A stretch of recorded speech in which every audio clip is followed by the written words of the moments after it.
Paul Mann, we had a fascinating conversation about ASP Isotopes, and now you've got news for us that things are actually starting to happen. That's right, yeah. So last week we signed our first contract as a company, actually, which is always an exciting time for a company. You know, as I said last week on our meeting, we have a headline capacity of 20 kilos a year, and we have interest from customers for sort of 4 times that value, or 4 times that production quantity. So last week, of molybdenum 100, that's correct, yeah, which is used in the healthcare industry. And actually, right now, the FDA has put molybdenum 99 on the drug shortages list. That shows you just how challenged the supply chain is. So not surprising, there's a lot of interest from customers for our product.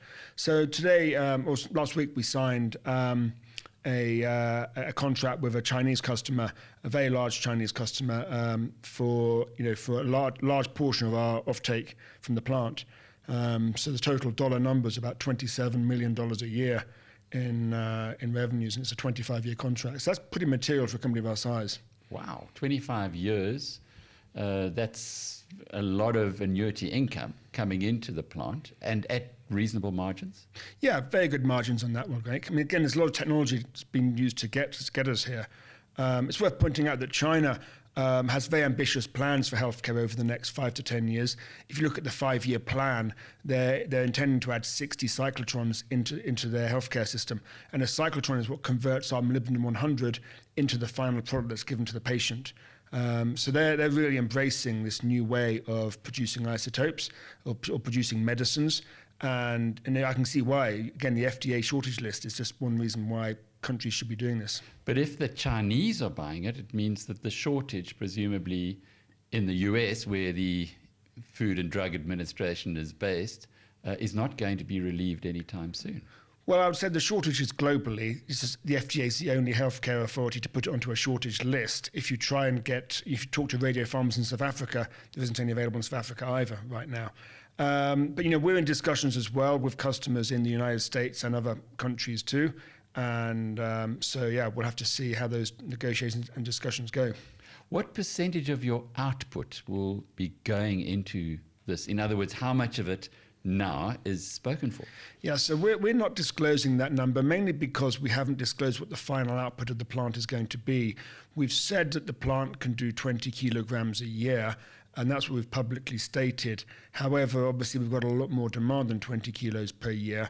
So, we're working hard to try and expand the plant.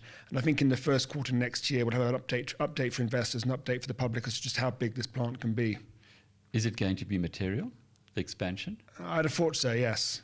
And would it make more sense in time to build another plant for molybdenum 100? Yeah, there comes a certain point where we can't expand this plant any further.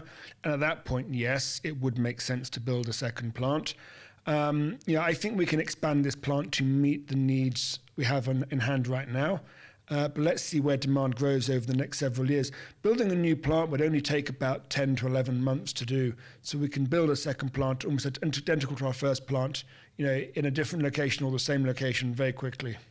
The problem, I guess, is the input supply, and their electricity is very relevant.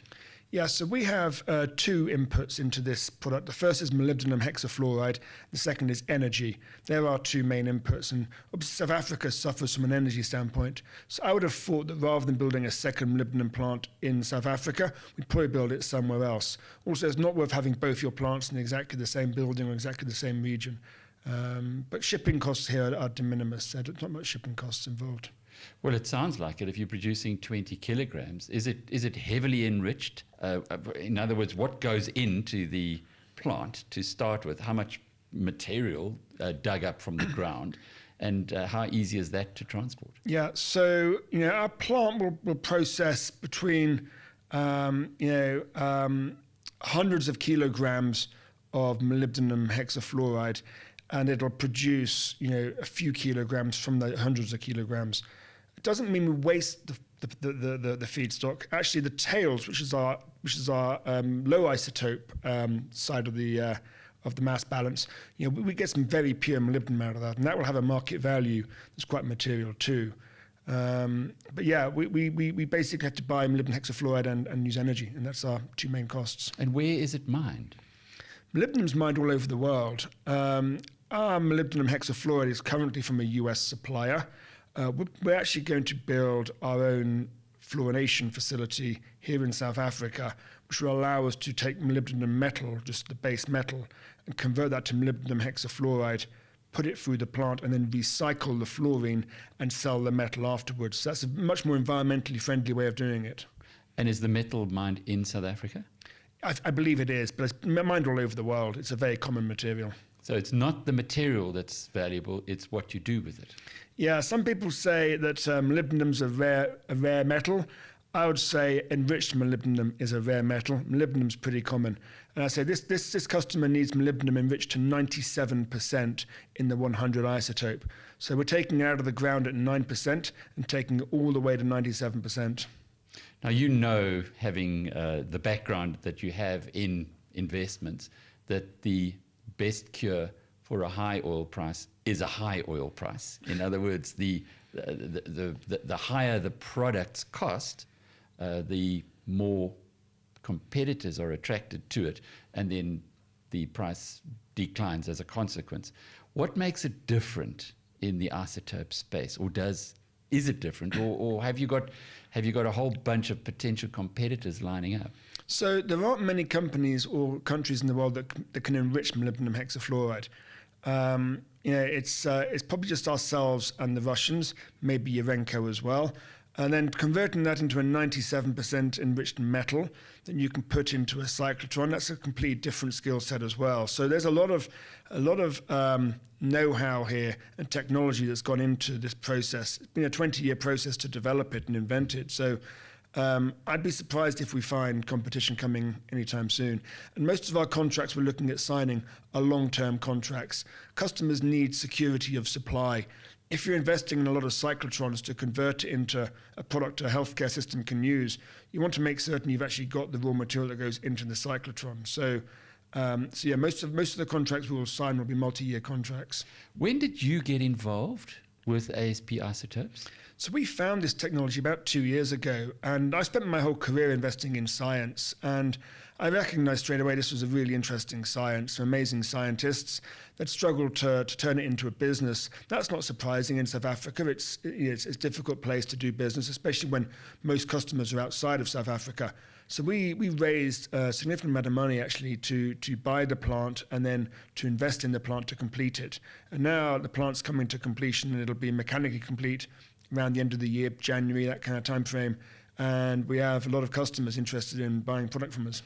And I've got no doubt that the shareholders of the company recently listed on Nasdaq are going to be delighted at this news. How much more similar announcements might you have in the pipeline? Are you guys working on similar deals? Well, as we said previously, we have interest from potential customers over 4 times the current capacity of the plant. So headline capacity is 20 kilos a year. So yes, we're talking to lots of potential customers, and people will need to be signing contracts at least 6 months before they want delivery. So I think hopefully we'll sign more contracts in the coming months. Yeah. But the big news here is it is your first contract, so you're off to the races. Well, hopefully it's our first of many. Paul Mann is the Chief Executive and Chairman of ASP Isotopes, and I'm Alec Hogg from BizNews.com.